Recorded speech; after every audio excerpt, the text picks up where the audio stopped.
Hello बच्चों, let's see the question. कह रहा है कि arrange the following carbanions in decreasing order of stability.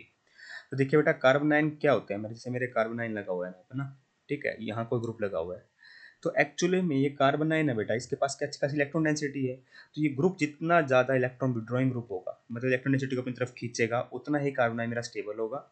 ठीक है, और जितना ज़्यादा बेटा इलेक्ट्रॉन डोनेटिंग हुआ, अगर ये ग्रुप इलेक्ट्रॉन डोनेटिंग होता है तो क्या करेगा, इलेक्ट्रॉन देगा। और जिसके पास पहले से इलेक्ट्रॉन है बेटा, अगर उसको और इलेक्ट्रॉन मिले तो वो क्या करेगा, इसको डिस्टेबलाइज करेगा, है ना। क्या करेगा बेटा, डिस्टेबलाइज करेगा। बस ये देखना है हमें।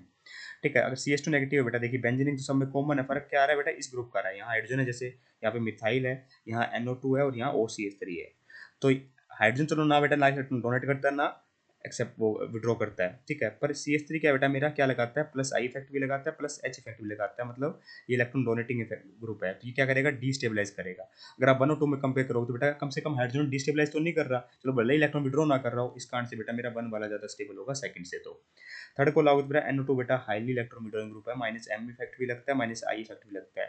ठीक है, माइनस M का मतलब बेटा मेरा मेजोमेरी इफेक्ट और इलेक्ट्रॉन विड्रॉइंग इफेक्ट लगाता है। ठीक है, काफी स्ट्रॉन्ग इफेक्ट होता है बेटा मेरा मेजोमेरिक इफेक्ट, उसके बाद आता है बेटा मेरा हाइपर कंजुगेशन, फिर इंडक्टिव इफेक्ट आ रहा होता है। इसका मतलब क्या हो बेटा, थर्ड वाला सबसे ज्यादा इलेक्ट्रॉन विड्रॉ करेगा, इलेक्ट्रॉन विड्रॉ करेगा तो बेटा स्टेबिलिटी प्रोवाइड करेगा। तो इसका मतलब सबसे ज्यादा स्टेबल होगा थर्ड अभी तक, उसके बाद 1 और उसके बाद 2। फिर बेटा फोर्थ में ये तो बेटा इलेक्ट्रॉन डोनेटिंग ग्रुप मिल गया, वो भी प्लस M इफेक्ट लगाने वाला।